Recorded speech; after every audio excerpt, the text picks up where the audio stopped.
Hello friends, welcome to my channel. আজকের আমি primary এবং আপার প্রাইমারি টেটের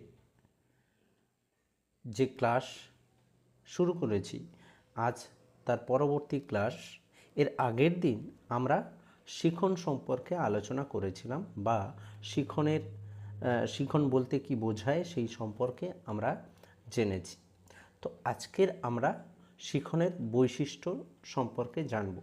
শিখনের বৈশিষ্ট্য সম্পর্কে যদি আমরা ঠিকঠাকভাবে বুঝতে পারি, তাহলে আমাদের শিখন সম্পর্কে ধারণাটি স্বচ্ছ হবে। তো শিখনের যে বৈশিষ্ট্য, আমরা শিখন বলতে আমরা কি বুঝেছি বা শিখনের সংজ্ঞায় আমরা কি দেখেছি, যে শিখন হলো পূর্ব অভিজ্ঞতার ভিত্তিতে নতুন অভিজ্ঞতা আয়ত্ত করা এবং আচরণের পরিবর্তন, এটাকেই আমরা শিখন বলি। তো এই যে সংজ্ঞাটা আমরা দেখলাম, সেই সংজ্ঞা থেকে আমরা বেশ কিছু বৈশিষ্ট্য খুঁজে পাব। তো এখানে প্রথম বৈশিষ্ট্য বলছে অতীত অভিজ্ঞতা। একটু আগেই আমি যেটা বললাম যে পূর্ব অভিজ্ঞতা, সেটাকেই এখানে অতীত অভিজ্ঞতা বলা হচ্ছে। অর্থাৎ শিখনের একটা বৈশিষ্ট্য হলো অতীত অভিজ্ঞতা, অর্থাৎ অতীত অভিজ্ঞতার উপর ভিত্তি করেই কিন্তু আমাদের পরবর্তী যে জ্ঞান বা পরবর্তী আমাদের যে আচরণ কি হবে না, পরিবর্তন হবে। এর ফলেই হচ্ছে শিখন হবে। তো সেটাই এখানে বলছে যে অতীত অভিজ্ঞতা, শিখনের মূল ভিত্তি হলো অতীত অভিজ্ঞতা। অতীত অভিজ্ঞতার উপরে ভিত্তি করেই আমাদের আচরণের পরিবর্তন হবে, তখনই শিখন সম্পাদিত হবে। এটা গেল প্রথম। তারপর দ্বিতীয়ত কি বলছে, যে আয়াস বা প্রচেষ্টা, অর্থাৎ প্রত্যেকটা শিখনের মূলে আছে আয়াস বা প্রচেষ্টা। অর্থাৎ আমরা যে চেষ্টা করে থাকি, আমরা যে কোনো কাজ করার ক্ষেত্রে কি করি না, আমরা প্রথমে চেষ্টা করি। অনেক সময় সেই কাজ করতে গিয়ে আমাদের ভুল হয়, সেই ভুলগুলো সংশোধন করতে থাকি, করতে করতে তারপরে আস্তে আস্তে সঠিক যে উপায় সেটা আমরা আয়ত্ত করি, করার ফলে আমাদের সঠিক শিখন সম্পাদিত হয়। তো প্রতিটা শিখনের ক্ষেত্রে কিন্তু আমাদের প্রচেষ্টা থাকে, অর্থাৎ আমরা নিয়মিত চেষ্টা করতে থাকি, চেষ্টা করতে করতে বা প্রচেষ্টা করতে করতে, যেমন হচ্ছে হাতের লেখা, সাইকেল চলা, এগুলো কি একদিনে আমরা কিন্তু শিখতে পারি না। এগুলো নিয়মিতভাবে প্রচেষ্টা চালাতে চালাতে তারপর আমরা সঠিকভাবে সাইকেল চালাতে পারি বা হাতের লেখা সঠিকভাবে লিখতে পারি। তারপরে তৃতীয়ত বলছে আচরণের উৎকর্ষ সাধন, অর্থাৎ পূর্বে যে আচরণ করতাম শিখনের ফলে কিন্তু আমরা আর সেই আচরণ করি না। আমাদের যখন শিখন সম্পাদিত হয়, তখন কি হয় না, আমাদের আচরণের উৎকর্ষ বিধান হয় বা উৎকর্ষ সাধন হয়, মানে আচরণ উন্নত হয়। আমরা একরকম আচরণ করছিলাম, তারপর যখন আমরা শিখলাম যে কোন পরিস্থিতিতে কীরকম আচরণ করা প্রয়োজন বা কোনটা কিভাবে করা প্রয়োজন, তখন কিন্তু আমাদের আচরণের উৎকর্ষ সাধন হবে। যদি আমরা দেখি যে আমরা ছোটোবেলায় যে আচার আচরণ করতাম, এখন কিন্তু আমরা সেই আচার আচরণ করি না। তার কারণ কি, একই পরিস্থিতিতে আমরা একই আচরণ করি না। ধরে নেওয়া যাক আমরা কোনো একটা সমস্যায় পড়েছি, সেই সমস্যায় যখন আমরা প্রথম পড়ি, তখন আমরা কি করি, অনেক সময় হতভম্ব বা একটা নার্ভাসনেস চলে আসে। তারপর কি হলো না, আমি সেই সমস্যার সমাধান করলাম, করার পরে পরবর্তী সময় আমি যখন আবার ওই রকম টাইপের বা ওই রকম আবার কোনো সমস্যায় পড়লাম, তখন আমি কি করলাম, সেই যে আগে হতভম্ব হয়ে গেছিলাম বা একটা নার্ভাসনেস চলে এসেছিলো, পরে কিন্তু আর সেটা হয় না। তার মানে কি, আমার আচরণের পরিবর্তন হয়েছে, আচরণের উৎকর্ষ সাধন হয়েছে। এটাকেই বলা হচ্ছে যে শিখনের ফলে আচরণের উৎকর্ষ সাধন হয়েছে। আমরা শিখেছি, শেখার জন্যই আমার আচরণের উৎকর্ষ সাধন হয়েছে, বা এই যে আচরণের উৎকর্ষ সাধনের মাধ্যমে শিখন হয়ে থাকে। তারপর কি বলছে, যে নতুন আচরণ, আমরা পূর্ব অভিজ্ঞতার ভিত্তিতে আমরা একটু আগেই বললাম যে আমরা নতুন আচরণ আয়ত্ত করি।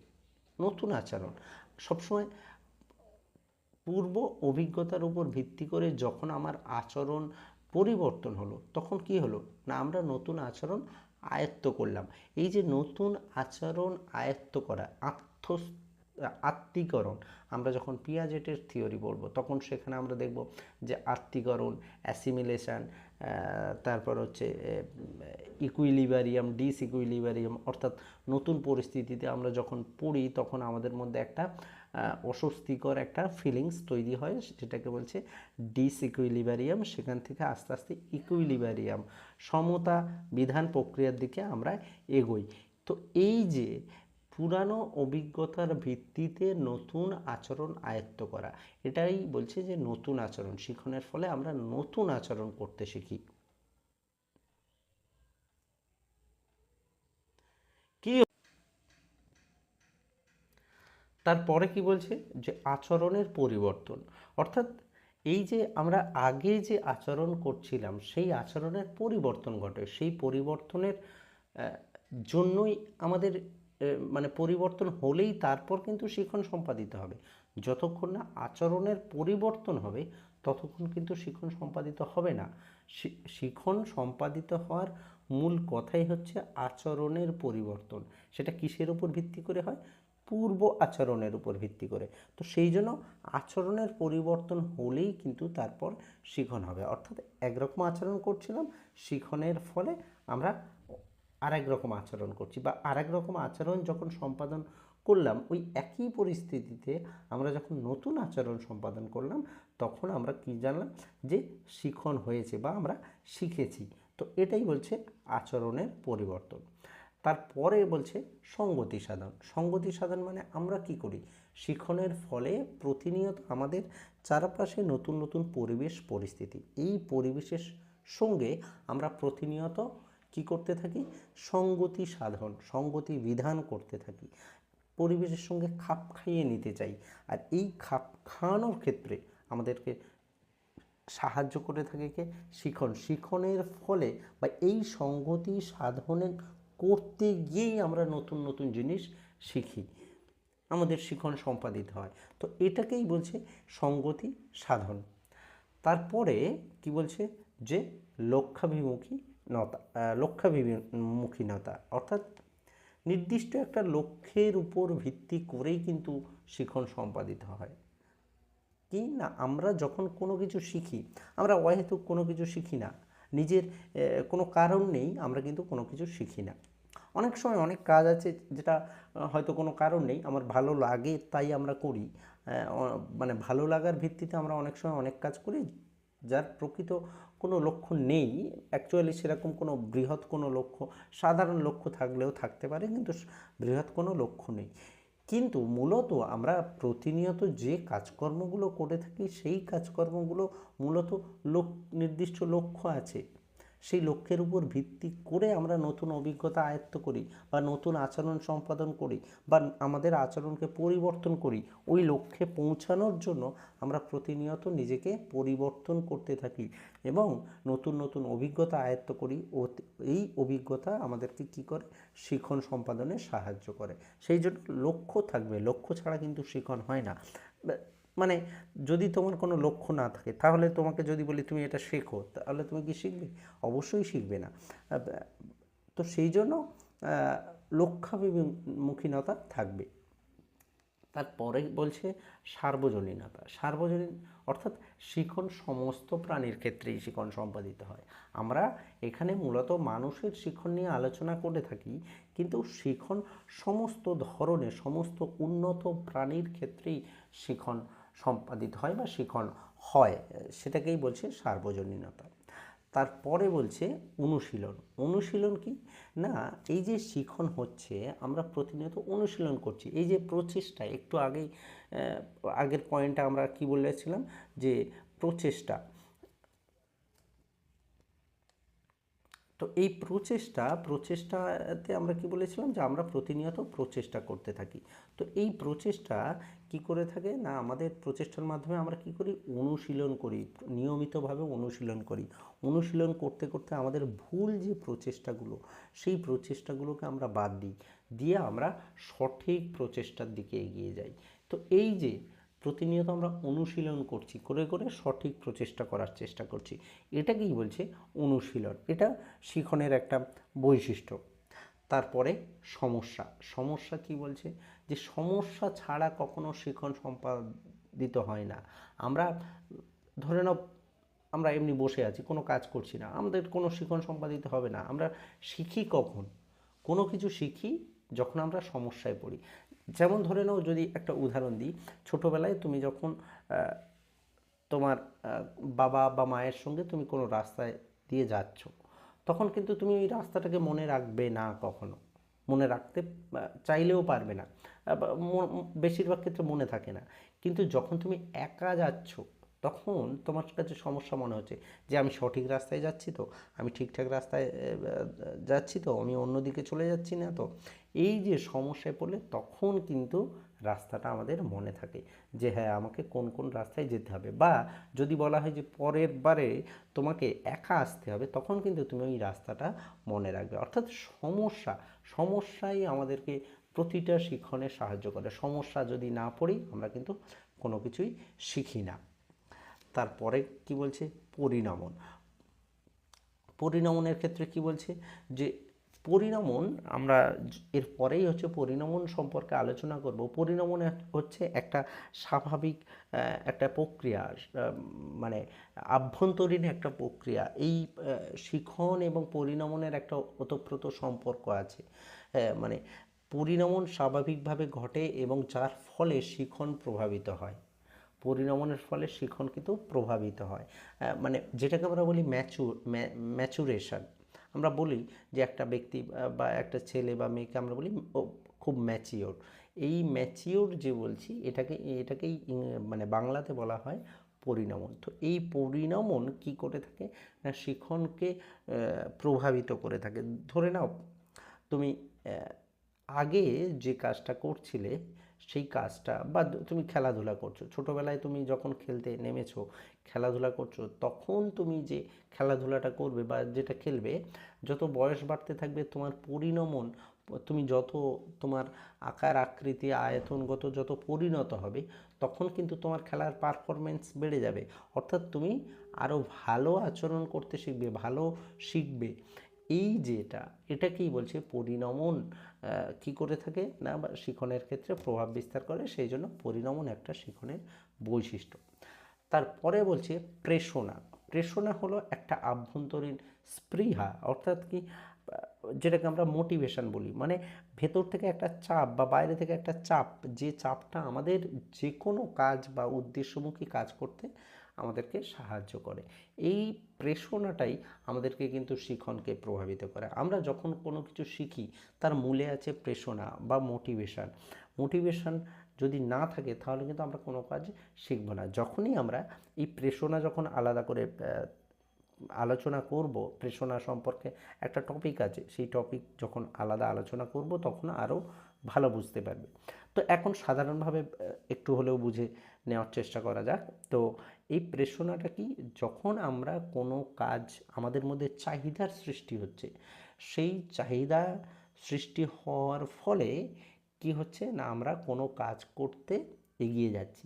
এই যে কাজ করার জন্য এগিয়ে যাচ্ছি, আমাদেরকে কি হচ্ছে না, আমরা ভেতর থেকে একটা চাপ অনুভব করছি, বা বাইরে থেকে, ভেতর থেকে হতে পারে আভ্যন্তরীণ প্রেষণা হয় বা বাহ্যিক প্রেষণা হয়, একটা চাপ অনুভব করি। যখনই আমাদের কোনো চাহিদা, কোনো সমস্যায় পড়ি, আমরা যে চাপটা অনুভব করি, সেই যে চাপ, সেই মানে সেই যে চাপটার ফলেই আমরা কিন্তু আমাদের সেই সমস্যা থেকে কিভাবে সমাধান হবে, সেই সমাধানের জন্য কাজ সম্পাদন করি। এটাকেই বলা হচ্ছে প্রেষণা। তো এই প্রেষণা থাকলেই কিন্তু আমরা যে কোনো কিছু শেখার ক্ষেত্রে এগিয়ে যাই বা শিখতে পারি। তারপরে কি বলছে? পরিবর্তনশীল পরিবেশ। শিখন আমাদের কি করে থাকে, সবসময় পরিবর্তনশীল পরিবেশের সঙ্গে খাপ খাওয়াতে সাহায্য করে। পরিবেশ সর্বদা পরিবর্তনশীল, আর এই পরিবেশের সঙ্গে খাপ খাওয়াতে গিয়ে আমাদের আচরণের পরিবর্তন করতে হয়, আচরণের পরিবর্তন প্রয়োজন হয়। তো এই পরিবর্তনশীল পরিবেশে সে আমাদেরকে শিখন খাপ খাইয়ে নিতে, মোকাবিলা করতে কিন্তু আমাদেরকে সাহায্য করে থাকে। তারপর কি বলছে? আত্মসক্রিয়তা অর্থাৎ কি বলছে, পরিবর্তনশীল পরিবেশের দরুন ব্যক্তিকে নতুন আচরণ আয়ত্ত করতে হয়, কিন্তু এই যে আত্মসক্রিয়তা ছাড়া শিখন কখনো সংগঠিত হয় না। মানে তোমার নিজের মধ্যে সক্রিয়তা থাকতে হবে, তারপর তুমি শিখবে। আমরা যখন স্কিনারের তত্ত্ব আলোচনা করব তখন এটা ভালোভাবে বুঝতে পারবো যে সক্রিয়তা, আত্মসক্রিয়তা। এখন আমার মধ্যে চাহিদা আছে, সমস্ত কিছু আছে, কিন্তু আমি চুপচাপ বসে আছি, আমি অ্যাক্টিভ নই, তাহলে কি আমি কোনো কিছু শিখতে পারবো? আমাকে তো কাজ করতে হবে, অ্যাক্টিভ হতে হবে, সক্রিয় হতে হবে, তারপর আমি নতুন কিছু শিখতে পারবো। এটাকেই বলছে আত্মসক্রিয়তা, নিজের নিজের যে সক্রিয়তা, এই সক্রিয়তা থাকলেই কিন্তু শিখন সম্পাদিত হয়। তারপরে লাস্ট যে পয়েন্ট সে এটা বলছে যে ক্রমপরিবর্তনশীলতা, অর্থাৎ ক্রমপরিবর্তনশীল। যদি আমরা দেখি যে আমরা প্রতিনিয়ত নতুন নতুন পরিবেশ পরিস্থিতির সঙ্গে পড়ি, আর এই পরিবেশ পরিস্থিতির সঙ্গে পড়ে কী হচ্ছে না, আমরা নতুন আচরণ করছি, নতুন নতুন আচরণ করছি, এবং সেই আচরণ করতে গিয়ে আমাদের কী হচ্ছে না, আমাদের ভুল হচ্ছে। সেই ভুলগুলো আস্তে আস্তে শুধরাচ্ছে। আমরা প্রতিদিন নিয়মিতভাবে আমরা কি করছি, নতুন আচরণ করছি, এবং আমাদের আচরণগুলো পরিবর্তন হচ্ছে। পরিবর্তনের হতে হতে হতে হতে সঠিক আচরণ বা সঠিক আচরণের দিকে যাচ্ছে, যে আচরণ আমাকে ওই উদ্দেশ্য বা ওই সমস্যার সমাধানে সাহায্য করে। তাহলে কি হচ্ছে না, প্রতিনিয়ত ক্রমপরিবর্তনশীল আমাদের আচরণ, ক্রমপরিবর্তনশীল হচ্ছে, হওয়ার ফলে আমাদের কিন্তু শিখন সম্পাদিত হচ্ছে। তো এই কটা হচ্ছে শিখনের বৈশিষ্ট্য। তো এটা থেকে আমরা শিখনের একটা স্বচ্ছ ধারণা পেলাম যে শিখন বলতে কি বোঝায় বা শিখন বলতে কি বোঝো। এইবারে এখানে একটা মানে ডায়াগ্রাম করে দিয়েছি যে চাহিদা, অস্বস্তিকর পরিবেশ, সমস্যা, বিভিন্ন রকমের আচরণ, এবং এটা হবে বিভিন্ন রকমের আচরণ, এবং তারপর আছে লক্ষ্যবস্তু প্রাপ্তি। অর্থাৎ কি, প্রথমে আমাদের শিখন কিভাবে সম্পাদিত হয়? প্রথমে আমাদের চাহিদা সৃষ্টি হয়। চাহিদা সৃষ্টি হলেই ধরে নাও আমার খিদে পেয়েছে, অর্থাৎ খাদ্যের চাহিদা সৃষ্টি হয়েছে। যখনই খিদে পাবে তখনই আমার মধ্যে কী হবে, একটা অস্বস্তিকর পরিস্থিতির সৃষ্টি হবে। এই অস্বস্তিকর পরিস্থিতি, এটা অস্বস্তিকর পরিস্থিতি হবে। তো এই অস্বস্তিকর পরিস্থিতির ফলে কী হবে না, আমি সমস্যায় পড়ব, যে আমাকে খাবার আনতে হবে, কি করে খাবার জোগাড় করব, এই যে সমস্যা, আমার খিদে পেয়েছে, এই সমস্যায় আমি পড়ব। এই সমস্যায় পড়ার পর কি হবে না, আমি বিভিন্ন রকমের আচরণ করব। অর্থাৎ ওই যে খিদে পেয়েছিল তার জন্য আমি বিভিন্ন আচরণ করব। কি আচরণ করব? আমি হয় খাবার কিনতে যাব, নয় খাবার তৈরি করব। এই যে বিভিন্ন রকমের আচরণ করছি, এই আচরণ করার পর আমার কিন্তু লক্ষ্য বস্তু প্রাপ্তি হবে। অর্থাৎ আমি চাইছিলাম কি, খাবার, খিদে পেয়েছে, খাবো, অর্থাৎ সেই খাবারটা আমি গ্রহণ করতে পারবো। তো এইভাবে শিখন প্রক্রিয়াটা এইভাবে চলতে থাকে, পরপর এইভাবে আমাদের শিখন সম্পাদিত হয়। তো এই হলো শিখন সম্পর্কে একটা প্রাথমিক ধারণা, বা শিখনের মূল বৈশিষ্ট্য বলা যেতে পারে, বা শিখনের বলতে এটাই হচ্ছে মূল ধারণা। তো এই বিষয়ে এর সঙ্গে আরেকটা বিষয় সম্পর্কিত, যেটা বলছিলাম পরিণমন, আমি পরবর্তী ভিডিওতে পরিণমন সম্পর্কে আলোচনা করব। এই শিখন এবং পরিণমন বৃদ্ধি বিকাশের ক্ষেত্রে একটা গুরুত্বপূর্ণ ভূমিকা পালন করে, এটা আমি আগের দিন বলছিলাম যে শিখন এবং পরিণমন আমাদেরকে সঠিকভাবে জানতে হবে, এবং এখান থেকে বেশ ভালো প্রশ্ন, এবং প্রশ্ন মানে কি, ঘুরিয়ে পেঁচিয়ে কিন্তু প্রশ্ন আসে। তো সেই জন্য এই বিষয় সম্পর্কে আমাদের সঠিক ধারণা তৈরি করতে হবে। তো যদি ভিডিওটি ভালো লাগে অবশ্যই চ্যানেলটিকে সাবস্ক্রাইব করবে, পাশে থাকবে, এবং বন্ধুদের মাঝে ভিডিওটি অবশ্যই শেয়ার করবে। তো আজ এ পর্যন্ত, দেখা হবে আবার পরের ভিডিওতে।